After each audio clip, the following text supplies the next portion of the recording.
show number 9. Let's get into it. A few things today. Number 1, I've been seeing a lot on the news about this defunding shit about the police. Every city, every state, they want to defund the police, take millions of dollars out of their budgets. And it's amazing that every state that's pulling millions and millions of dollars away from the police, their fucking crime rates have gone through the roof. Murders up, robberies up, carjackings up, every fucking thing is up. What the hell are these politicians thinking by taking all this money away from law enforcement? It's apparent that the constituents that voted for them are fucked because these politicians don't care. They don't care about anybody but themselves. End of story, end fucking scene. It's unbelievable. They still say they want to put social workers on the street to respond to certain calls for service that require police. I read one that they want to send social workers to domestic disputes so they can talk to the people. Okay, do these politicians realize that a domestic call for police service is one of the most dangerous calls a police officer can go on? What the hell is a social worker gonna do? They're gonna show up, whether it's the man or the woman going nuts, they're gonna look at them and say, get the fuck out of here. What are you gonna do? What the fuck are you gonna do for me? And they're gonna get hurt. It's absolutely insane what these political leaders, they like to call themselves leaders. Okay, what are they thinking?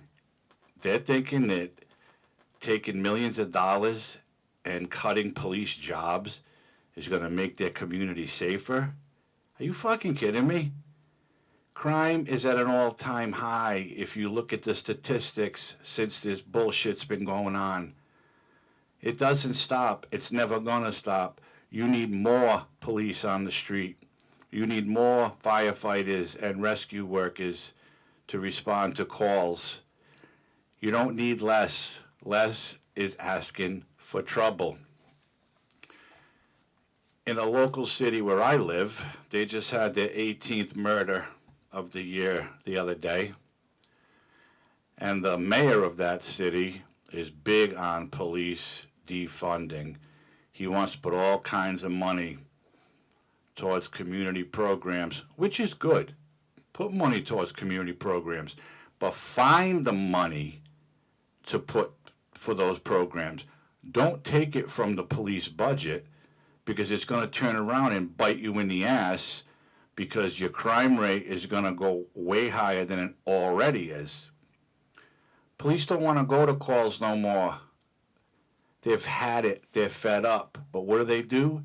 They put that uniform on every day and they go to work, because that's what they took an oath to serve and protect the people.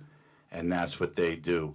And they get criticized and ridiculed every fucking day by people who say, fuck the police, we don't want the police, fuck the police, get rid of them, we don't want them in our neighborhood.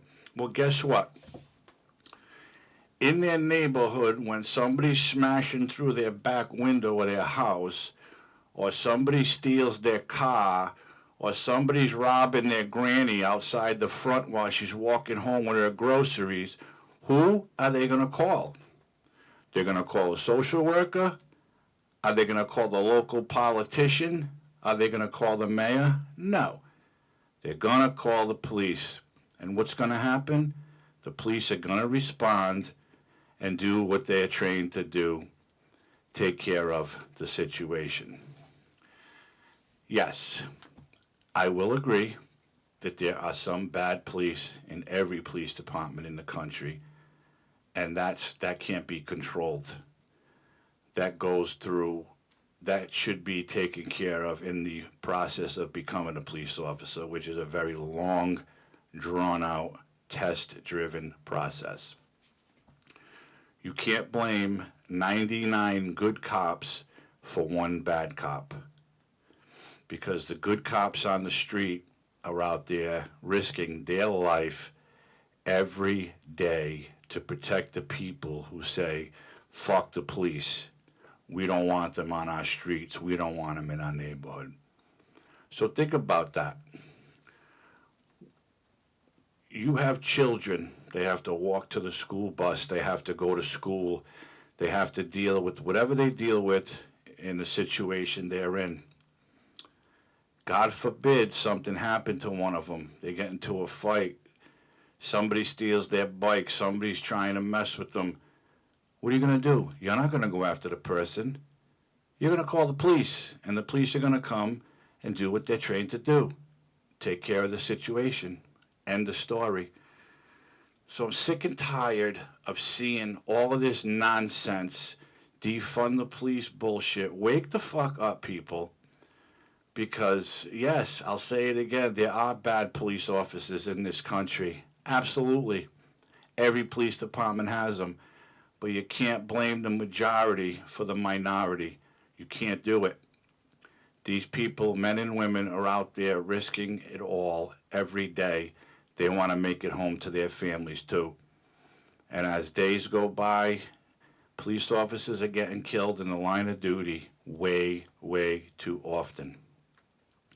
During car stops, they're getting shot. During warrant service, they're getting shot. During domestic disputes, they're getting shot. They're getting ambushed just sitting in their car doing a report on their computer.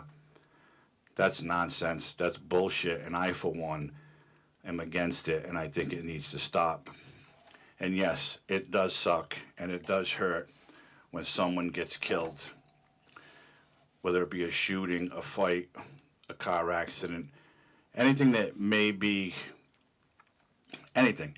Anytime someone gets killed on the street, any citizen, it's bad. But you can't blame the police for it. You can't. Have there been bad police shootings? Yeah, I'm sure there were. But they're not all. When you got someone that the police are chasing and they turn and pull a gun and fire on the police, do you expect the police to say, oh, okay, shoot at me, I'm going to let you go? No. They're trained to fire back. And I also laugh at the people who say, why don't they shoot him in the leg? Because that's not how you're trained. You're trained to shoot center mass to end the threat. You're not trained to shoot somebody in the knee, in the thigh, in the arm. It doesn't work that way. So all these defund the police fucking brainiacs basically have no idea what they're talking about. So let it continue, and let's see what happens. Let's see what happens. With this incoming president that we have, there's a lot of talk, a lot of news about his gun control. Guns kill. No, guns don't kill. People with guns kill. And millions of good people own guns for protection of their life and property and that of their family. Guns don't kill people. Bad people with guns kill people. So think about that too. The politicians want to take your rights away. They want to end your rights to own firearms.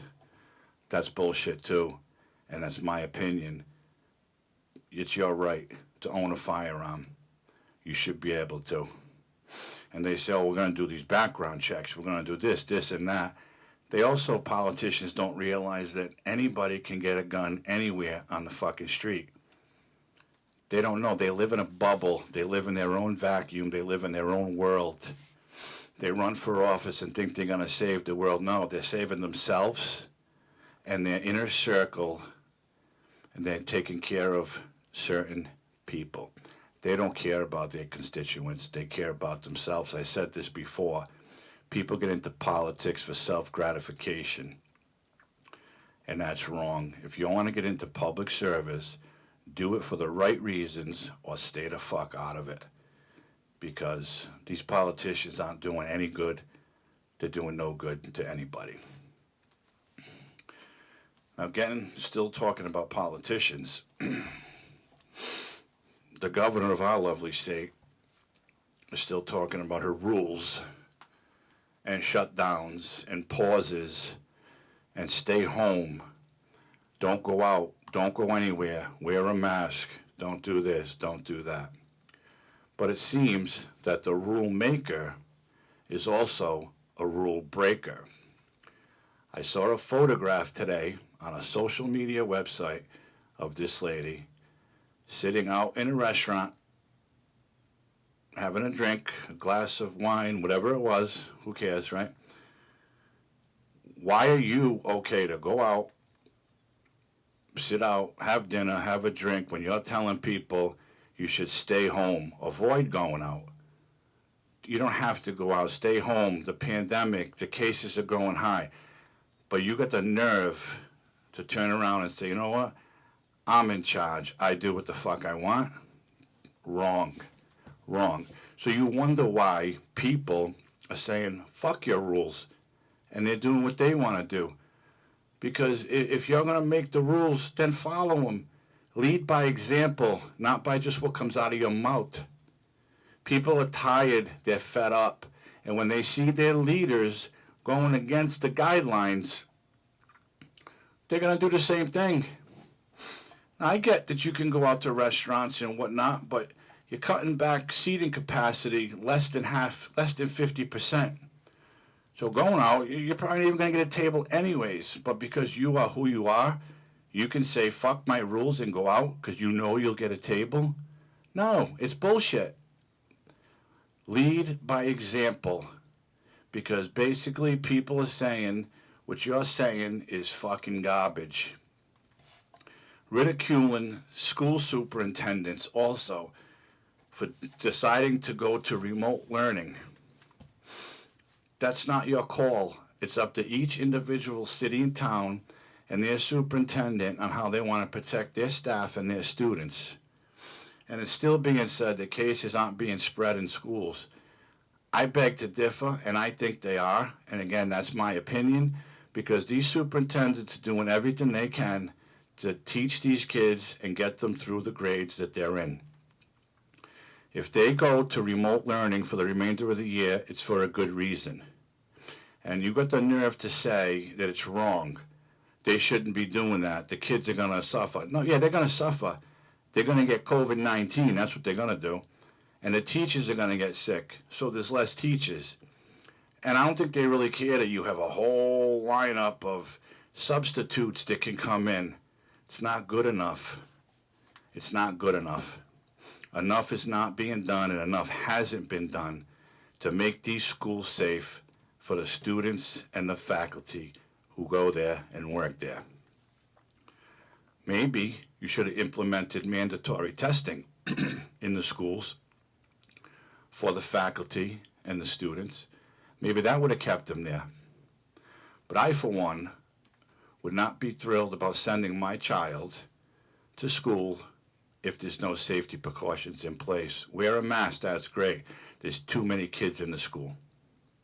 Too many. My daughter has been distance learning for the entire year, her senior year. And my stepson has been going to school, but now he has to remain home for the remainder of his senior year. And that's wrong, but it's wise and it's safe, because we don't want our children, just like I'm sure our political leaders don't want their children contracting this virus.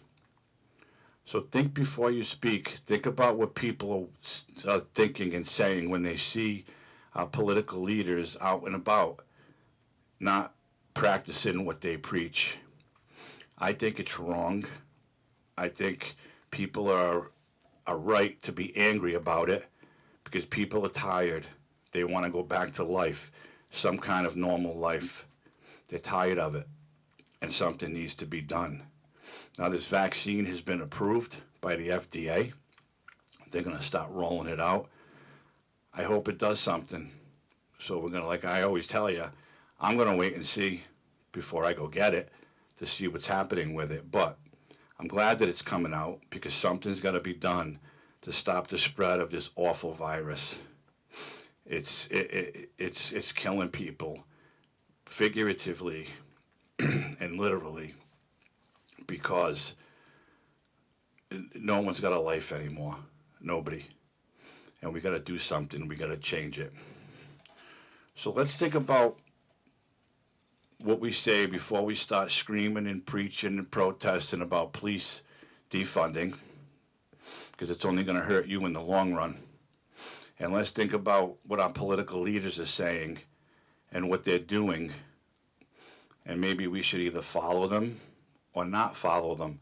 But if they can't follow their own rules and practice what they preach, then they can't wonder why people are saying, fuck it, I'm going to do the same thing because I have a life too. Just because you're in charge of a state or a city or a town or whatever, it doesn't give you the right to go against the rules. If you're making them, you live by them. And then people will follow you. If you don't live by them, then people are going to do the same thing. So I hope we think about this, do a little research on it and see what's going on. Because these political leaders, especially in D.C., they got their fucking heads up their ass. They're doing nothing. They're doing nothing but bickering and fighting. And they're not helping anybody that voted for them to put them in there, especially the ones who've been there for 20, 30, 40 years. They've done nothing in all these years, but now they're going to save the world. They're going to come up with all the solutions to save the world from this pandemic. It's fucking bullshit. And something needs to be done. So let's just sit back, think about it some, and wait and see what happens when this vaccine comes rolling out. Hopefully they'll do some good. Anyways, that's my chat for my rant for today. I hope you enjoy it. If you enjoy what I'm talking about, I'd appreciate you subscribe to Chris Sandback No Limits. If not, then okay, I understand. If you like this video, click the like button, and I'll be back soon with something else to rant about. All right?